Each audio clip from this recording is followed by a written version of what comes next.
Hello friends, media mature के YouTube channel the zero में एक बार फिर आप सभी का हार्दिक स्वागत है। आप देख रहे हैं अपना लोकप्रिय कार्यक्रम अगेंस्ट PACLL। तो साथियों, अब जो ये जस्टिस आर एम ने ये जस्टिस के स्वामी दुराई को नियुक्त किया गया था कि आप जो हैं PACL के सारे डाटा रिकॉर्ड सेल डीड जो भी वो काम करते हैं उसकी पूरी निगरानी रखते हुए चेक करिए सब कि सही है कि गलत है, ये CIS का काम है कि रियल एस्टेट का काम है। तो 20 सितंबर 2002 को स्वामी दुराई ने अपनी फाइनल रिपोर्ट सौंपी दिल्ली हाई कोर्ट को, जिसने उसको नियुक्त किया था। इसमें इसने कहा कि जो भी ट्रांजैक्शन PACL करता है अपने कस्टमर के साथ वो जेन्युइन है, यानी सही है बिल्कुल। मतलब वो रियल एस्टेट का काम ही कर रहा है, कहीं कोई दिक्कत नहीं है, ऐसा स्वामी दुराई ने बोला। तो इसके चलते, इस रिपोर्ट के चलते, जो दिल्ली हाई कोर्ट ने अपने पुराने ऑर्डरों को परिवर्तित कर दिया, जो उसने 7 अक्टूबर 1998 को दिया था, 13 अक्टूबर 1998, 29 अक्टूबर 1998 को दिया था। उसको परिवर्तित करके 3 मार्च 2003 को एक वापस से मतलब दूसरा ऑर्डर पारित किया उसने। और और PACL को जो है इजाज़त दे दी कि स्वामी दुराई ने जिन जिन कस्टमर्स का डाटा चेक वेरीफाई कर लिया है उसके मतलब फेवर में आप सेल डीड जारी कर सकते हैं, यानी उनसे आप अपना लेन देन बनाए रखिए। इसके आगे क्या कहा कोर्ट ने? जो हाई कोर्ट है, इसने स्वामी दुराई को एक और जिम्मेदारी सौंप दी कि भविष्य में ये स्वामी दुराई को क्या बोल दिया इसने, जो भी भविष्य में रजिस्ट्रेशन होंगे वो भी इनसे वेरीफाई कराने के बाद ही होंगे। यानी PACL अब हमेशा स्वामी दुराई से जितने भी दस्तावेज है सब वेरीफाई करा के और फिर अपना काम आगे करेगी। अब इस ऑर्डर के विरोध में सेबी ने एक एप्लीकेशन दाखिल की दिल्ली हाई कोर्ट में कि आप जो है अपना ये ऑर्डर बदलिए। इसके भी कुछ उसने तर्क वितर्क दिए होंगे, वो यहाँ पे डिटेल में नहीं बताए गए हैं। प्रयास करेंगे हम वो भी मिले हमें। लेकिन ये जो है उसने एप्लीकेशन लगाई और फिर दिल्ली हाई कोर्ट ने 30 मई 2003 को एक बहुत बड़ा फैसला किया। इसमें क्या कहा हाई कोर्ट ने? There was no adjudication of the status of PACL India limited. यानी कि ये कोई भी हमने PACL इंडिया लिमिटेड का एडजुडिकेशन नहीं किया है, यानी कि उसका स्टेटस नहीं जाना है कि ये CIS में आता है कि नहीं आता है। इसके आगे कह रही है ये, we clarify that neither this court held PACL India limited to be a CIS company nor it was held that it is not a CIS company. यानी कि कह रही है कोर्ट कि हमने ये जो पूरी प्रोसीडिंग कर ली, इससे हम कहीं पर भी ये नहीं क्लैरिफाई कर रहे हैं, ये क्लियर नहीं कर रहे हैं, यानी ये घोषित नहीं कर रहे हैं कि PACL इंडिया लिमिटेड का काम CIS के अंतर्गत आता है, और ना ही हम ये घोषणा करते हैं कि PACL इंडिया लिमिटेड का काम CIS के अंतर्गत नहीं आता। मतलब ये डाल दिया उसने मझधार में कोर्ट ने कि हमको नहीं पता कि ये CIS में आ रहा है कि CIS में नहीं आ रहा है। स्वामी दुराई ने जो जो चेक किए, उनके कहने का मतलब है कि काम कहीं पे फ्रॉड टाइप का नहीं है, ले रहे हैं पैसा फिर दे रहे हैं और खरीद रहे हैं संपत्ति उसी पैसे से। बाकी CIS के अंतर्गत आता है कि नहीं आता है, इसके विषय में इन लोगों ने कोई जांच नहीं की। This would be for SEBI to decide and our order discharging notice would not stand in the way of SEBI to so decide. With this observation, the application stands disposed of. इसके अलावा कोर्ट ने कहा कि ये सेबी पर निर्भर करता है। आप जांच करके आप तय करिए कि PACL का काम CIS के अंतर्गत आता है कि नहीं आता है।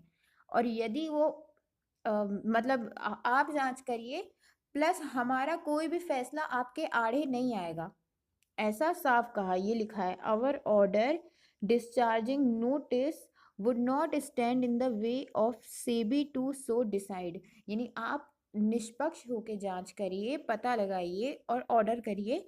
हमारे किसी भी प्रकार के जो भी हमारे द्वारा ऑर्डर पास किए गए हैं उनका लेना देना उससे कुछ नहीं होगा। और दूसरी तरफ 28 नवंबर 2003 को जो माननीय राजस्थान हाई कोर्ट में पीएसीएल ने एक रिट पिटीशन लगाई थी, सेबी जो भी उनको लेटर भेज रही थी सीआईएस के नाम पर कि आपका काम रियल एस्टेट में नहीं है, जो भी वो आदान प्रदान कर रहे थे लिखित माध्यम से, उसको चैलेंज किया था। तो वो रिट पिटीशन वहाँ पे उनकी एक्सेप्ट हो गई। अब इसमें जो है राजस्थान हाई कोर्ट ने जो दिल्ली हाई कोर्ट ने कहा था उससे अलग कुछ बात बोल दी। जैसे दिल्ली हाई कोर्ट ने तो कहा कि ये सेबी का काम है, आप पता करिए कि ये सीआईएस में आता है कि नहीं आता है। स्वामी दुराई को सिर्फ उसके जो जमीनों की संपत्तियों की जो सेल डीड बनती है उसको चेक करने के लिए नियुक्त किया गया था। सीआईएस के लिए है कि नहीं है इसके लिए नहीं किया गया था।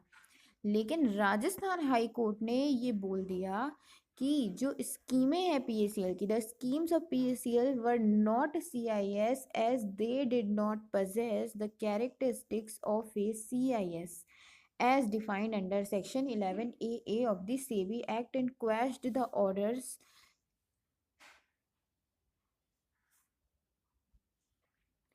and quashed the letters dated 30 नवंबर 1999 और 10 दिसंबर 1999 issued to PACL by SEBI। इसमें कह दिया राजस्थान हाई कोर्ट ने कि जो भी काम पीएसीएल कर रही है वो सीआईएस के अंतर्गत नहीं आता है। सीआईएस के अंतर्गत मतलब जो कंडीशंस बताई गई हैं सेबी एक्ट में सेक्शन 11AA में, उसकी कोई भी प्रकार की कंडीशन पीएसीएल पे अप्लाई नहीं होती है। यानी पीएसीएल को क्लीन चिट मिल गई कि जो है आप सीआईएस के अंतर्गत नहीं आते हैं। तो इस कारण से सेबी ने जो भी पीएसीएल को लेटर भेजे थे 30 नवंबर 1999 और 10 दिसंबर 1999 को, ये कहकर कि आप सीआईएस में आते हैं और लाइसेंस ले लीजिए, तो उनको जो है यहीं समाप्त कर दिया गया। अब सेबी ने जो है माननीय सर्वोच्च न्यायालय सुप्रीम कोर्ट में अपील कर दी इस ऑर्डर की, जिस पर 26 फरवरी 2013 को एक ऑर्डर पास हुआ। सबसे पहले तो सुप्रीम कोर्ट ने जो ये हाई कोर्ट का ऑर्डर था इसको जो है सेट असाइड कर दिया, यानी अब वो किनारे हो गया, अब उस ऑर्डर से कोई लेना देना नहीं है। इसके बाद उन्होंने पूरी प्रोसीडिंग समझाई कि अब आपको क्या करना चाहिए। इन्होंने कहा जो ये नवंबर 30 1999 और 10 दिसंबर 1999 को सेबी ने पीएसीएल को जो लेटर भेजे थे, पीएसीएल तो सबसे पहले उसको शो कॉज नोटिस मान के चले, यानी जो उनसे मांगा गया है वो उनको प्रोवाइड कराए, क्या दिक्कत है उसमें। और सेबी जो है लिखित में 3 महीने के भीतर भीतर, 3 महीना पहले वो ले ले, 3 महीने में पहले ये इंस्पेक्शन करे और इन्वेस्टिगेशन करे, यानी जांच पड़ताल करे, इंक्वायरी करे, वेरीफाई करे पीएसीएल के खातों को, जो कि पीएसीएल बिना किसी परेशानी के या बिना किसी लड़ाई झगड़े के विवाद के सीधे सीधे सेबी को सौंपे। तो 3 महीना पहले तो सेबी शांति से ये सब वेरीफाई करे। इसके बाद 3 महीने के बाद एक सप्लीमेंट्री शो कॉज नोटिस जारी करके उनसे बोले कि जो 30 नवंबर 1999 और 10 दिसंबर 1999 को हमने आपको पत्र भेजा था, हम उसको शो कॉज नोटिस घोषित करते हैं। यानी एक अलग से शो कॉज नोटिस जारी करके सेबी जो है ये पूरा वेरिफिकेशन करने के बाद तो सेबी का भी सारा माइंड क्लियर हो जाएगा ना। हो सकता है उससे उतने में ही समझ में आ जाए सेबी को कि ये सीआईएस का काम है ही नहीं, तो मैटर ही नहीं उठता है। और अगर सेबी को लगता है कि ये सीआईएस का काम नहीं है तो उन पिछले 2 पत्रों को शो कॉज नोटिस घोषित करके और उनसे और जो भी उसको जानकारी चाहिए या जो भी है XYZ उसके बाद की प्रक्रिया है। इसके अलावा जो पीएसीएल है इसको बोला सुप्रीम कोर्ट ने कि ये जो है फ्री एक्सेस दे। ये फ्री एक्सेस का मतलब है कि बिल्कुल इनकार ना करे, जो भी रिकॉर्ड मांगती है सेबी उनको बिना बेझिझक आप दीजिए वो रिकॉर्ड। इसके अलावा उनके ऑडिटर्स के जो भी आपके जांच पड़ताल करनी है उनको वो आप करने दीजिए। आप किसी भी चीज़ का हस्तक्षेप मत करिए। सेबी को बेझिझक आप सब बिना किसी विवाद के सब सौंप दीजिए। और 3 महीने के बाद जो हमने अभी बताया कि सेबी एक show cause notice, supplementary show cause notice PACL को भेजेगी, तो उस सप्लीमेंट्री शो कॉज नोटिस का जवाब भी संवैधानिक रूप से पीएसीएल 6 माह, ये 6 हफ्तों के भीतर भीतर 6 हफ्ते में जवाब दे। यानी कि इतना हो गया, सेबी के मन में जो भी प्रश्न उठा सारे दस्तावेज चेक करने के बाद उनका जवाब 6 हफ्ते में फिर पीएसीएल को देना पड़ेगा। इसके अलावा कोर्ट ने कहा सेबी को कि आप जो है पीएसीएल को मौके दीजिएगा पर्सनल हियरिंग के, यानी कोई चीज़ अगर वो चाहते हैं कि वो आके आपको सामने सामने दस्तावेज में समझाना है उनको, कोई भी चीज़, कोई भी क्लॉज, तो आपको उनको पर्सनल हियरिंग का मौका देना पड़ेगा, जिसमें वो अपने लिखित में भी दे सकते हैं सबमिशन, ओरल में भी दे सकते हैं सबमिशन, यानी अच्छे से आमने सामने एक दूसरे को कोऑपरेट करके सहयोग देके आप पहले ये सब जांच पड़ताल कंप्लीट करिए। और जो ये 6 हफ्तों का समय दिया जाएगा पीएसीएल को, इसमें से भी जो भी प्राप्त करती है पीएसीएल के विरोध में, यानी कि इतनी जांच पड़ताल के बाद अगर सेबी कुछ ऐसी चीज़ प्राप्त कर लेती है जो पीएसीएल के विरोध में आ रहा हो, तो वो उसको भेज देगी कि इसका भी जवाब आप दीजिए। ऐसा नहीं कि वो आप छुपा के रख रहे हैं कि ये मैं कोर्ट में दिखाऊंगा, नहीं, वो सीधे सीधे आप पीएसीएल को भेज दीजिए और उसका जवाब मांग लीजिए। इसके अलावा कोर्ट ने कहा after the personal hearing is extended to the first respondent company, the appellant shall pass order within 6 weeks from the date of holding of the hearing to be afforded to the first respondent company। यानी जो PACL और सेबी के बीच में जो भी वार्ता होगा, एक तो वार्ता लिखित रूप में लेटर एक दूसरे को भेज के की, दूसरी एक जगह लिखा है कि पर्सनल हियरिंग भी होगी, यानी कि पीएसीएल सारे दस्तावेज लेके आके सेबी को समझाएगी। ये सब जितनी भी वार्ता है वो सब पूरी होने के 6 हफ्तों के भीतर भीतर, अब अगले 6 हफ्तों में सेबी निष्पक्ष होकर ऑर्डर पास कर सकती है पीएसीएल के ऊपर कि वो सीआईएस में आती है कि नहीं आती है।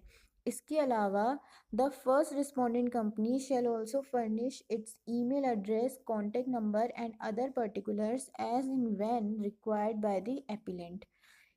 जो भी पीएसीएल, जो भी सेबी उनसे मांगेगी, जैसे उनकी ईमेल आईडी, कॉन्टैक्ट नंबर, या जो भी चीज़ें, चाहे डायरेक्टर कौन कौन है, उनकी सैलरी कितनी है, कितना पैसा आया, कितना पैसा गया, यानी जिस भी प्रकार की जानकारी आपसे मांगे आप उन्हें तुरंत वो जानकारी दें। We also make it clear that the appellant shall pass fresh orders as regards the business activity of the first respondent company as to whether it falls under the category of CIS or not। यानी कि supreme court कह रही है कि अब जो है सेबी नए सिरे से ये पूरी जांच पड़ताल करके 3 महीने 6 महीने और दूसरे 3 महीने 6 हफ्ते और तीसरे 6 हफ्ते, इस दौरान जो भी जांच पड़ताल हो उसके संदर्भ में वो ऑर्डर पास करे, फ्रेश ऑर्डर पास करे, यानी पिछला आपके बीच में क्या बातचीत हुई है उससे लेना देना मत रखिए। And depending upon the ultimate order to be passed, it may proceed further in accordance with law. The appellant shall, before taking any future action, give prior notice to the first respondent company। यानी कि अब और इसके अलावा आप जो भी भविष्य में एक्शन लेंगे, यानी कि 6 हफ्ते का जो आपने समय लिया, इसके बाद जो आप ऑर्डर लेने वाले हैं इसकी जानकारी भी आप पहले पीएसीएल को दीजिए कि आपकी ये पूरी जांच पड़ताल से हमें ऐसा प्रतीत हो रहा है, तो इस पे आप क्या कहना चाहते हैं, यानी पूरा पूरा मौका दीजिए पीएसीएल को भी बोलने का और निष्पक्ष रूप से आप करिए।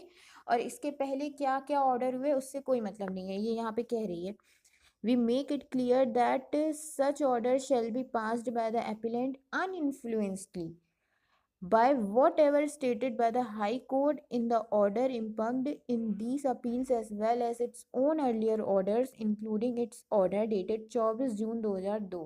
अनइन्फ्लुएंस्ड, अनइन्फ्लुएंस्ड का मतलब होता है कि कोई भी प्रभाव नहीं पड़ना चाहिए आपके ऑर्डर पर।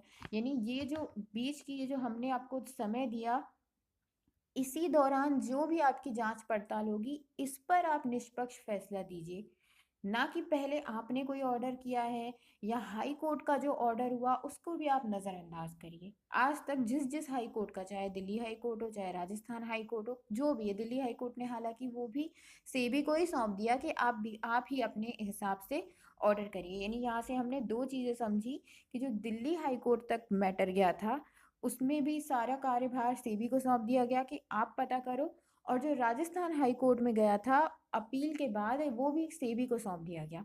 यानी ये दो मैटर तो यहाँ से क्लियर होते हैं कि दिल्ली हाई कोर्ट और राजस्थान हाई कोर्ट ने कहीं कुछ भी रोल नहीं अदा किया, सीधे सीधे आ गया पूरा सेबी के पास। अब सेबी ने सुप्रीम कोर्ट के कहने पर कार्रवाई करना शुरू कर दिया। समन क्या बोलते हैं, शो कॉज नोटिस वगैरह जारी किया, 3 महीने जांच पड़ताल किया, 6 हफ्ते सुनवाई वगैरह का मौका दिया, फिर दूसरे 6 हफ्ते ठंडे दिमाग से सोच के ऑर्डर पास किया।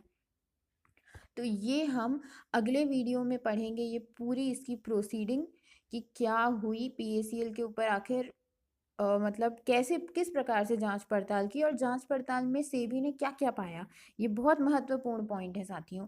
अब हम लोग तैयारी कर रहे हैं कि हम अब जनहित याचिका लगाएंगे। अगर हो सका तो पहले पुलिस स्टेशन जाएंगे, नहीं तो हम जनहित याचिका लगाएंगे तो पुलिस को वहां से निर्देश मिल जाएगा कि आप जो है एफआईआर दायर करो और जांच पड़ताल करो। यानी हमको उसमें कोई भी रोल प्ले नहीं करना पड़ेगा, हमको सिर्फ जनहित याचिका लगानी है। लेकिन उसमें भी बहुत सारे चीज़ें रहती हैं, वहाँ जाएगा कौन, बोलेगा कौन, और वकील करना है नहीं करना है, ये सब चीज़ों से भी गुजरना पड़ता है व्यक्ति को। तो इसलिए सब जो भी हमें कदम उठाना है सोच समझ के उठाना है। तो मेरी दरख्वास्त है आप सबसे कि जितने भी आपने पीएसीएल की कार्रवाइयाँ की हैं उनको एक बार अच्छे से पढ़िए, दोबारा पढ़िए, 2-3 बार पढ़िए, और अलग अलग छांट के रखिए। यानी भुगतान से संबंधित जो जो एप्लीकेशनें लगी हैं वो अलग, और 21-22 के संबंध में जो जो लगी हैं वो एप्लीकेशनें अलग, और जो ये संपत्तियां खरीद रहे थे एक दूसरे के नाम पर वो जो है एप्लीकेशनें वो अलग, और एफिडेविट अलग, आरटीआई के जवाब आप अलग, सब छांट के निकाल के रख लीजिए सामने सामने। तो आपको भी उससे दिक्कत नहीं होगी, क्योंकि ये सारे दस्तावेज हम लोग को हाई कोर्ट में प्रस्तुत करने पड़ेंगे। तो ठीक है साथियों, इसी प्रकार हमसे जुड़े रहिए। हम अब अगले वीडियो में पढ़ेंगे पूरी प्रोसीडिंग कि आखिर कैसे सेबी जो है इस निष्कर्ष तक पहुंची कि पीएसीएल पे बैन लगा देना चाहिए। तो बहुत बहुत धन्यवाद साथियों। जय हिंद, जय भारत।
कर देंगे। जय हिंद, जय भारत।